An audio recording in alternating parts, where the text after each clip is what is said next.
سیدنا و مولانا محمد وعلی آل سیدنا و مولانا محمد وبارک وسلم صلو علیہ صلاۃ و سلاما علیک یا حبیبی یا رسول اللہ صلی اللہ تعالی علیہ وسلم۔ حاضرین محترم، اللہ کے رسول صلی اللہ علیہ وسلم پر مکے میں جن خوش نصیبوں نے اسلام قبول کیا وہ صحابہ کرام جنہیں مقربین بارگاہ رسالت کہہ سکتے ہیں،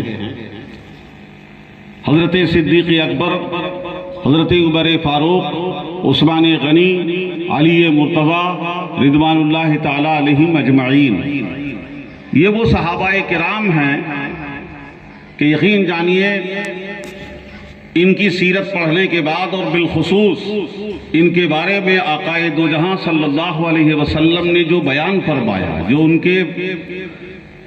ان کی فضیلت میں بیان کیا ہے، جو ان کے لیے خوشخبریاں دی ہیں، اگر آپ ایک ایک کو الگ الگ پڑھیں تو ہر ذات ایسی لگتی ہے کہ ان سے آگے کوئی نہیں۔ ہر ذات، اگر آپ حضرت علی کو اٹھائیں اور آپ کے فضائل کا مطالعہ کریں تو دماغ وہیں آپ کا رک جائے گا کہ اس سے آگے کوئی نہیں۔ حضرت عمر کی بات کریں، ان کے فضائل پڑھیں تو دل کہے گا ان سے آگے کوئی نہیں۔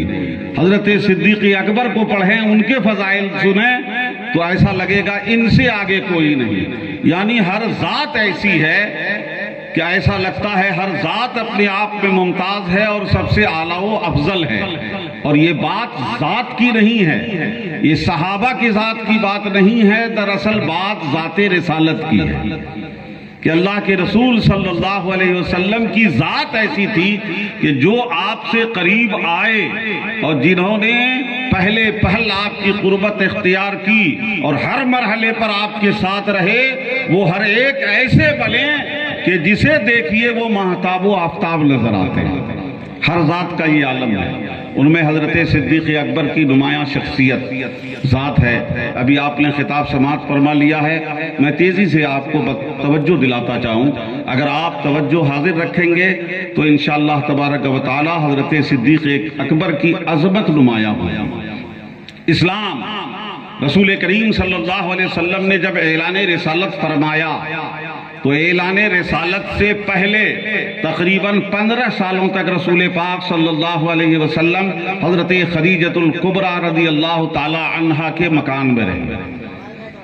شادی کے بعد آپ نے حضرت خدیجہ کے ساتھ، اور جس محلے اور جس گلی میں حضرت خدیجہ کا مکان تھا وہاں قریب ہی صدیق اکبر کا بھی مکان تھا۔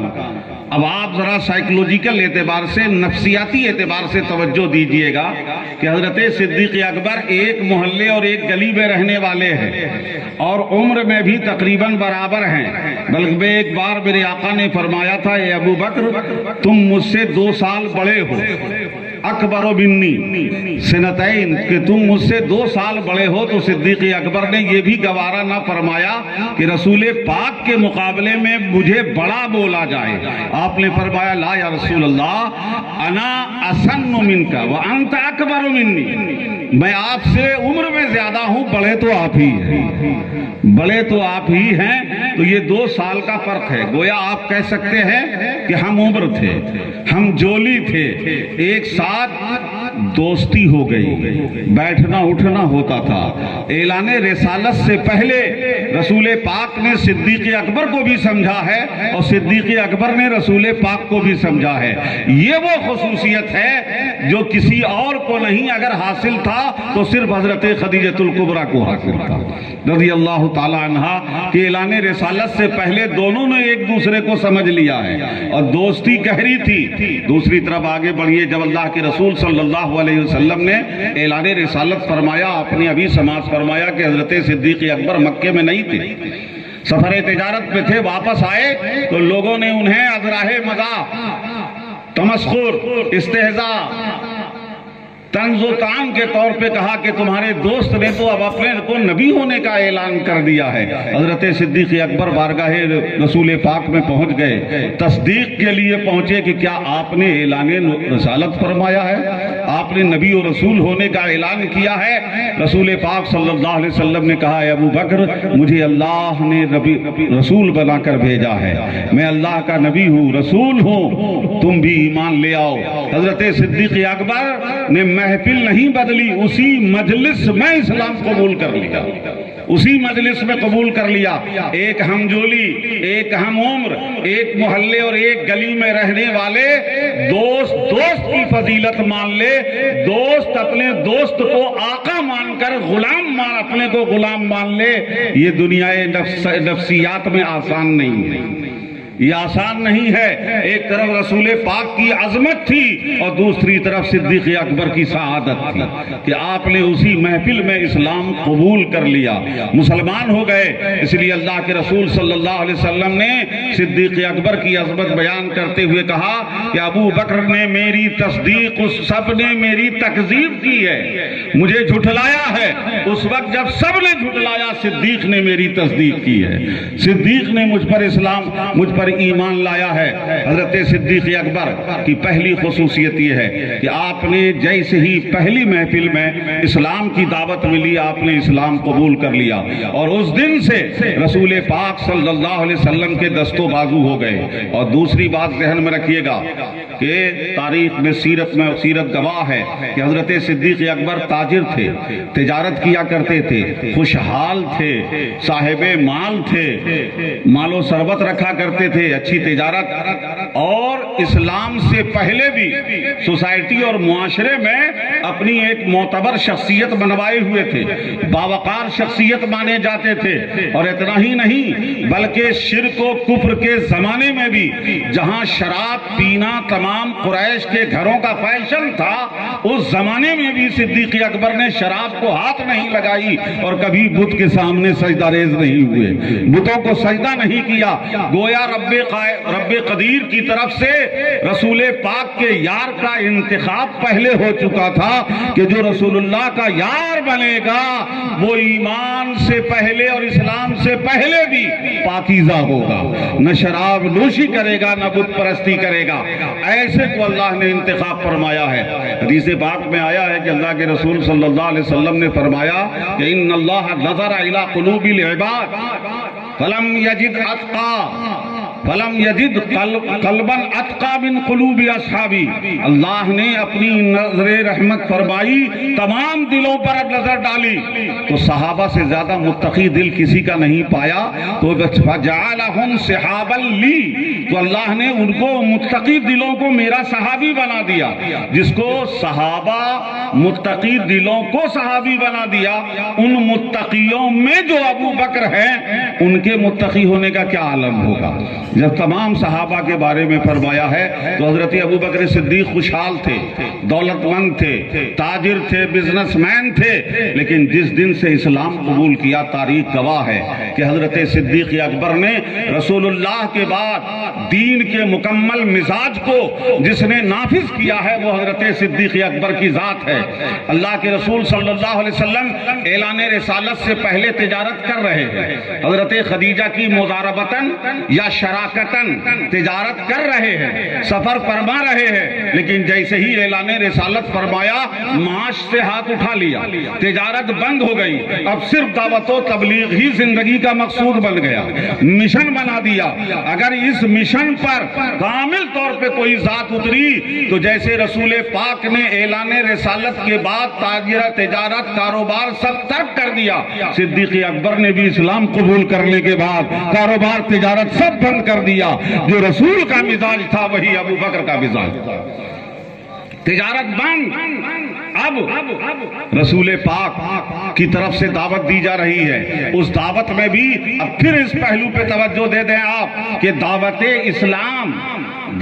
اسلام رسول اللہ کے بعد کسی امت میں سب سے پہلے جس نے دعوت دی ہے وہ ابو بکر صدیق ہے، رسول کے بعد کسی نے دعوت دی ہے، بلکہ پہلی بار روایتوں میں آیا ہے کہ حضرت صدیق اکبر کے بارے میں واقعہ نقل کرنے کے بعد شارح حدیث لکھتے اول خطیب دعا الی الاسلام کہ حرم کعبہ میں کھڑے ہو کر وہ پہلے خطیب ہیں جنہوں نے اسلام کی دعوت دی ہے، یا تو جبل ابو بیس پر اعلانیہ رسول پاک نے دعوت دی یا حرم مکہ میں کھڑے ہو کر اسلام کی دعوت اعلانیہ صدیق اکبر نے دی ہے؟ اور اس دعوت کے نتیجے میں آپ پر حملہ ہوا، آپ کو مارا پیٹا نہیں گیا بلکہ اتنا زخمی کیا گیا کہ روایت میں آیا ہے کہ چہرے پہ ان مشرکین اور صنادید قریش نے اتنے جوتے مارے اور پیر سے موٹے تلے کے جوتوں سے آپ کے چہرے کو رگڑا کہ آپ کی ناک آپ کے گال میں چھپ گئی تھی۔ حضرت نے جس واقعے کی طرف توجہ دلائی ہے، زخمی ہو گئے، ناک پورا چہرہ سوج گیا، اور جب اٹھا کر آپ کے قبیلے کے لوگ آپ کو لے گئے، لے جانے کے بعد ہوش میں لانے کی کوشش کیا۔ میں ایک بات عرض کر کے آگے بڑھ جاؤں گا، اور جب صدیق اکبر ہوش میں آئے تو روایت کے الفاظ ہیں جیسے ہی آنکھ کھولی ہوش میں آئے تو فرمایا ما فعل برسول اللہ صلی اللہ علیہ وسلم، مجھے یہ بتاؤ میرے رسول پاک کا کیا حال ہے، اللہ کے رسول کا کیا حال ہے۔ ہوش میں آنے کے بعد ہائے باپ اور ہائے ماں نہیں کر رہے تھے بلکہ رسول کا حال پوچھ رہے تھے۔ یہ عشق رسالت کی انتہا تھی۔ حضرت صدیق اکبر نے پہلی بار حرم مکہ میں رسول اللہ کے بعد جس نے سب سے پہلے اسلام کی دعوت پیش کی وہ حضرت ابو بکر صدیق رضی اللہ تعالیٰ عنہ ہیں اسلام کے دور میں۔ اب آگے آئیے، تیسری بات پر بھی توجہ دے لیجئے کہ رسول پاک کے ہاتھ پر لوگوں نے اسلام قبول کیا، اور رسول اللہ کے بعد جس نے سب سے پہلے لوگوں نے جس کے ہاتھ پر اسلام قبول کیا ہے وہ حضرت صدیق اکبر ہے۔ صدیق اکبر ہے کہ ان کی دعوت پر ان کے ہاتھ پر لوگوں نے اسلام قبول کیا، اور کمال کی بات تو یہ ہے کہ ابو بکر کی تبلیغ سے مسلمان ہونے والے خلیفہ راشد رسول پاک کے داماد حضرت عثمان ذو النورین ہیں۔ یہ حضرت ذو النورین عثمان غنی رضی اللہ تعالیٰ عنہ ہیں جو حضرت صدیق اکبر کی دعوت و تبلیغ پر مسلمان ہوئے ہیں، مسلمان ہوئے۔ یہ حضرت ابو بکر صدیق کو فضیلت حاصل ہے۔ ساتھ ہی آپ نے سنا کہ صدیق اکبر رضی اللہ تعالیٰ عنہ نے مکے میں جب سے مسلمان ہوئے بس ان کا کام تھا دعوت و تبلیغ کا کام کرنا، لوگوں کو خفیہ طور پر اسلام کی طرف ترغیب دینا، اور دوسری طرف جو ظلم کی چکی میں پس رہے تھے ان غلاموں کو توجہ دے کر جو مال دولت کمایا تھا بڑی تیزی کے ساتھ انہیں خرید کر آزاد کر رہے تھے، خرید کر آزاد کر رہے تھے۔ توجہ چاہوں گا، میں آگے تاریخ میں پڑھتا ہوں تو حضرت عبداللہ ابن عمر، حضرت عبداللہ ابن عباس آپ نے غلام رکھے اور اپنے غلاموں کو زنجیر میں باندھ کر کے حدیثیں یاد دلاتے تھے، آزاد نہیں کیا تھا، پڑھا رہے تھے۔ صدیق اکبر نے غلام نہیں بنایا، آزاد کر دیا، اس لیے کہ انہیں حدیث یاد دلانے کی ضرورت نہیں تھی۔ حضرت عبداللہ ابن عمر کے زمانے میں رسول پاک موجود نہیں تھے، ابو بکر کے زمانے میں رسول اللہ موجود تھے، آزاد کر دیا کہ بارگاہ مصطفیٰ میں یہ جا کے تعلیم لیتے رہے، آزاد کر دیا۔ حضرت بلال اور دیگر غلاموں کو خرید کر حضرت صدیق اکبر نے اس زمانے میں آزاد کیا۔ ہر موقع پر اپنا مال خرچ کرتے رہے، اپنی پوری توانائی، پوری انرجی صرف اسلام، دین، رسول پاک صلی اللہ علیہ وسلم کی حمایت و نصرت میں صرف کر دی، سارا مال اس راہ میں لگاتے رہے۔ میں جب منظر دیکھتا ہوں، ذرا غور کریں آپ، میں ایک منظر کی طرف توجہ دلاتا ہوں، ذرا غور کیجئے گا۔ رسول پاک صلی اللہ علیہ وسلم وصال سے چند دنوں پہلے حجرہ انور میں موجود ہے۔ حجرہ کیسا ہے؟ دروازہ مسجد میں کھل رہا ہے، جنت ریاض الجنہ ہے، جنت میں دروازہ مسجد میں کھل رہا ہے۔ صدیق اکبر کے بارے میں ابھی آپ نے سنا، حضرت فاضل صاحب نے فرمایا کہ حضور نے حکم دیا تھا مروا ابا بکر ان یصلی بالناس، ابو بکر کو حکم دو کہ وہ لوگوں کی امامت کریں، نماز پڑھائیں۔ میں اس پر بعد میں آؤں گا، یہاں پہ ایک بات پہ توجہ، ایک منظر پہ توجہ دلا رہا ہوں۔ مسجد نبوی میں رسول پاک حجرہ انور میں موجود ہیں۔ نماز سے پہلے اذان کس نے دی؟ حضرت بلال نے۔ اذان بلال کی ہے، امامت صدیق اکبر کی ہے۔ علماء سمجھ سکتے ہیں جو آزاد کردہ غلام ہے اس کا اور آقا کا رشتہ وارث و مورث کا ہوتا ہے. اگر آزاد کردہ غلام کی کچھ ملکیت رہ جائے تو اس کا وارث اس کا آقا ہوتا ہے, آزاد کرنے والا ہوتا ہے. بہت سارے حقوق فقہ میں موجود ہیں, مولا کہا جاتا ہے انہیں بھی, غلام آزاد کردہ غلام کو بھی مولا کہا جاتا ہے. توجہ دینے کی بات یہ ہے کہ رسول پاک نے دکھا دیا کہ حجرے جہاں رسول پاک موجود تھے وصال کے بعد بھی آج بھی وہی موجود ہیں, وہی موجود ہیں, وہی حضور آرام فرما رہے ہیں. اور مسجد کا پورا نظام یا تو ابو بکر کے ہاتھ ہے یا غلام ابو بکر کے ہاتھ. حضرت ابو بکر کے غلام حضرت بلال اذان دے رہے ہیں, امامت صدیق اکبر فرما رہے ہیں. میرے پیارے پھر پیچھے کی طرف آتے ہیں, حضرت صدیق اکبر رضی اللہ تعالیٰ عنہ خدمت اسلام کی تبلیغ و دعوت فرماتے رہے. اسی دوران ایک وقت آیا ہے شعب ابی طالب کا محاصرہ, میں بائیکاٹ, سماج سے بائیکاٹ کر دیا گیا, لین دین خرید و فروخت سب بند کر دیا گیا. اس میں حضرت صدیق اکبر کی بڑی قربانیاں رہی ہیں, اپنا سارا سرمایہ لگا دیا ہے. صحابہ پر ایسی زندگی گزری, رسول پاک کے ساتھ آپ نے تقریباً 3 سالوں تک شعب ابی طالب میں بائیکاٹ کو جھیلا ہے. کچھ نہیں کھانے پینے کے لیے, جو کچھ تھا ختم ہو گیا. تو صحابہ کرام نے درخت کی چھالیں چھیل کے کھائی ہیں, کانٹے دار درختوں کو کھایا ہے. بلکہ ایک روایت پڑھا تو خدا کی قسم آنکھ سے آنسو نکل جائیں گے. ایک صحابی فرماتے ہیں کہ میں رات میں چل رہا تھا اندھیرے میں, ایک گیلی چیز میرے پیر سے ٹکرائی, میں نے یہ بھی نہیں دیکھا کہ کیا ہے. بھوک کی اتنی تپش تھی, اتنی شدت تھی کہ وہ گیلی چیز اٹھائی اور نگل گیا. آج تک مجھے پتا نہیں ہے کہ وہ کیا تھی جو میں کھا گیا, بھوک کی وجہ سے کھا گیا. اس مرحلے میں بھی حضرت صدیق اکبر نے رسول پاک کا پورا ساتھ دیا, حضور کے ساتھ رہے, اپنا مال خرچ کرتے رہے. واقعات میں آگے بڑھے, ہجرت کا موقع آتا ہے. دیگر صحابہ نے رسول پاک صلی اللہ علیہ وسلم سے پہلے حبشہ افریقہ کی طرف ہجرت فرمائی. صدیق اکبر نے جیسا کہ حضرت سے آپ نے سنا بار بار اجازت مانگی, یا رسول اللہ ہمیں اجازت دی جائے کہ میں بھی ہجرت کر لوں.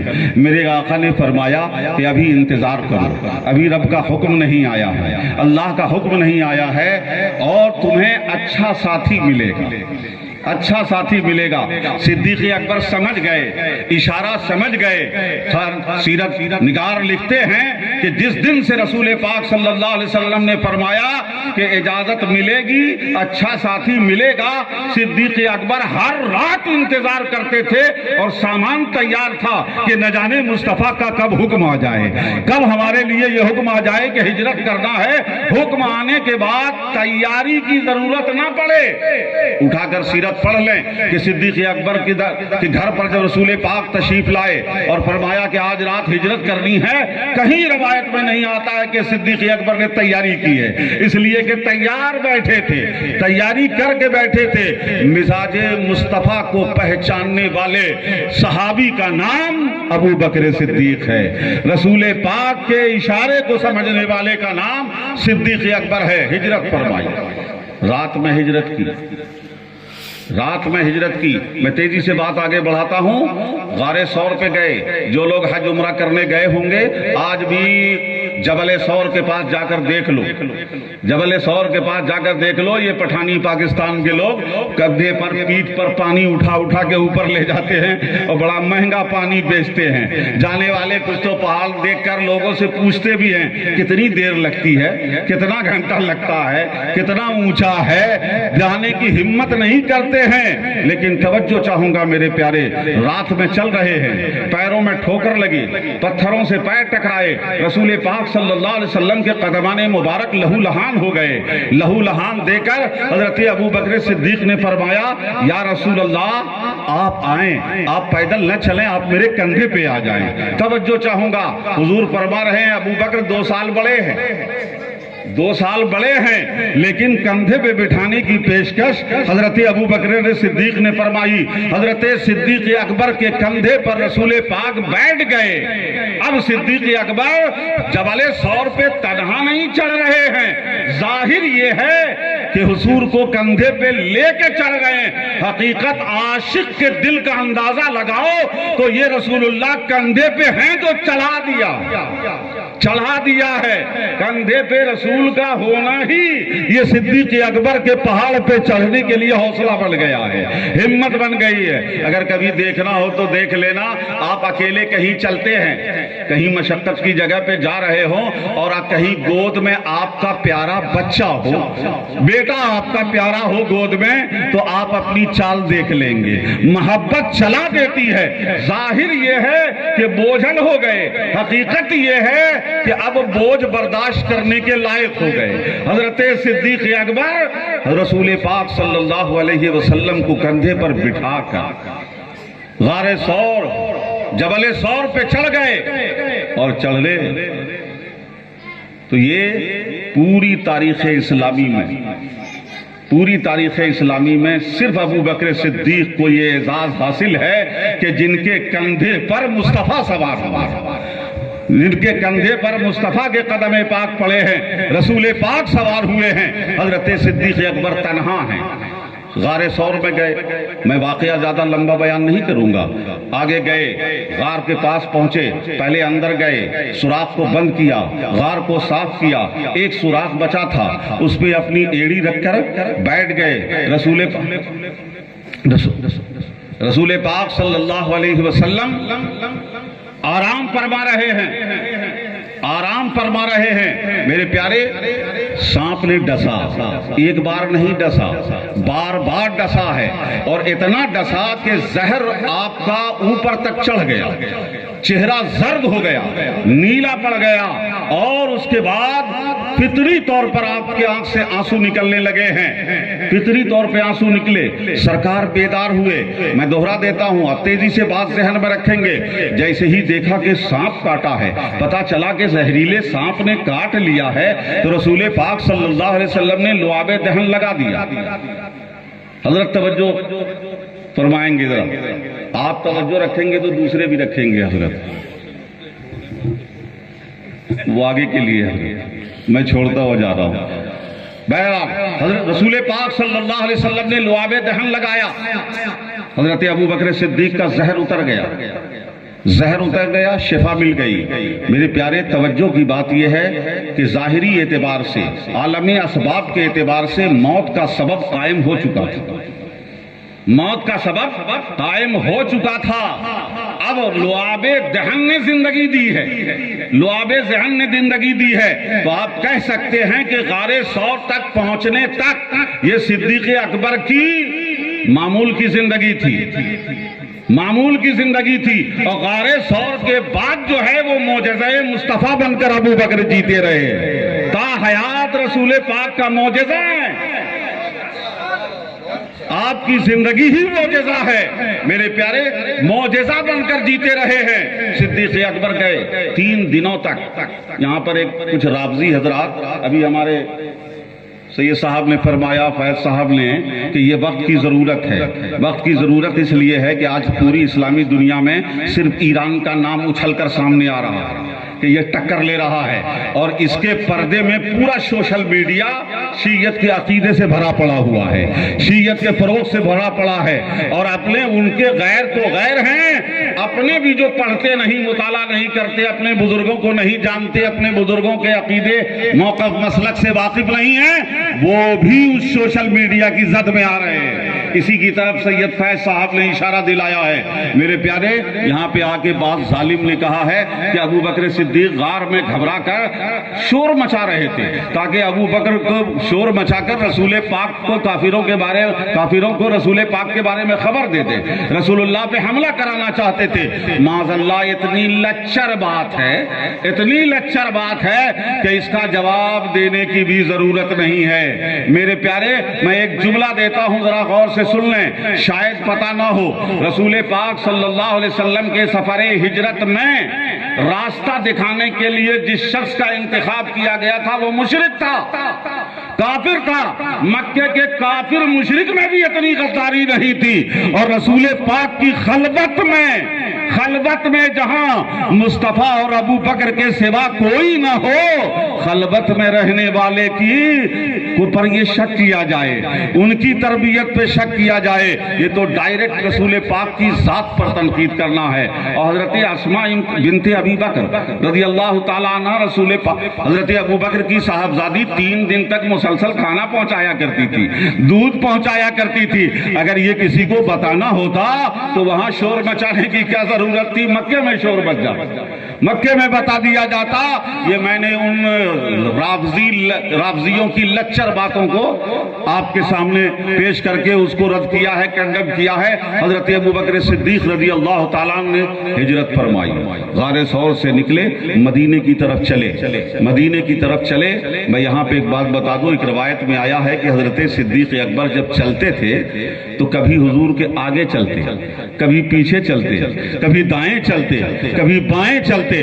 اور کیوں چل رہے تھے؟ حضور نے پوچھا ہے ابو بکر یہ کیا حال ہے، تم ایسا کیوں کر رہے ہو؟ کبھی آگے آ جاتے ہو، کبھی پیچھے آ جاتے ہو، کبھی دائیں کبھی بائیں۔ کہا یا رسول اللہ جب پیچھے چلتا ہوں تو خیال آتا ہے کہ کہیں کسی دشمن کا تیر سامنے سے نہ آ جائے، جب سامنے جاتا ہوں خیال آتا ہے داہنے سے نہ آ جائے، خیال آتا ہے بائیں سے نہ آ جائے، جدھر خیال آتا ہے ادھر چلا جاتا ہوں کہ اگر کوئی تیر آئے تو پہلے ابو بکر پہ پڑے، پہلے ابو بکر پہ پڑے۔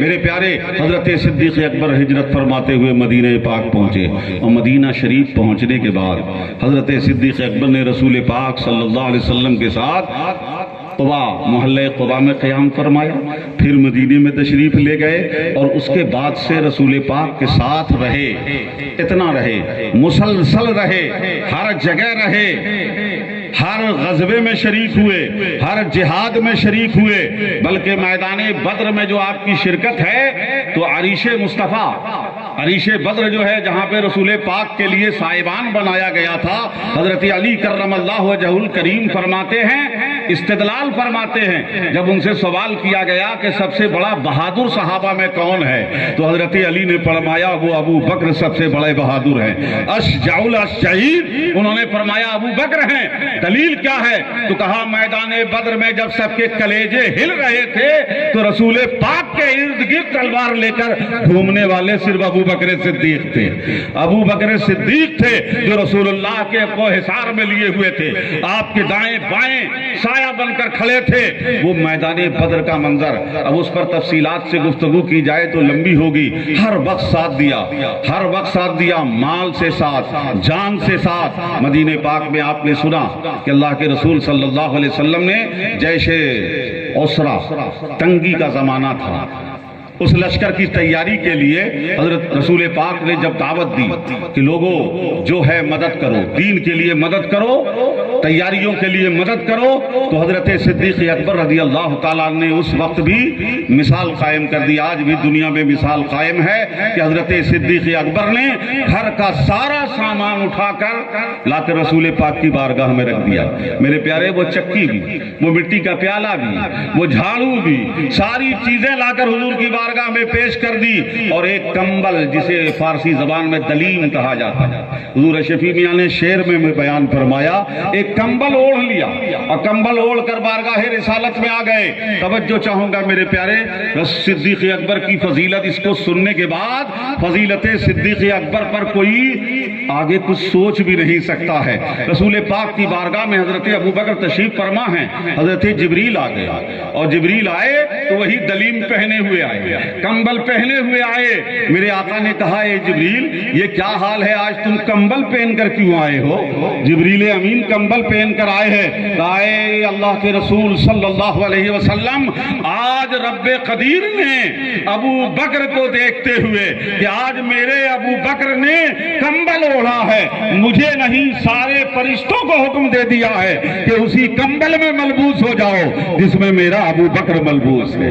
صدیق اکبر کے لباس میں پورا آسمانی فرشتے کمبل پوش ہو گئے، کمبل پوش ہو گئے۔ میرے پیارے ہمارے صوفیہ نے لوگوں کو کمبل اڑھائے ہیں، چادریں دی ہیں، لیکن یہ ابو بکر ہیں جن کے لیے پورے فرشتوں کو کمبل اڑھا دیا گیا، کمبل اڑھا دیا گیا، کمبل میں لباس کمبل بنا لیا۔ اور اسی وقت واقعہ ہے کہ حضرت جبریل نے فرمایا یا رسول اللہ، اللہ تبارک و تعالی نے ابو بکر کو سلام کہا، اللہ نے سلام کہا ہے۔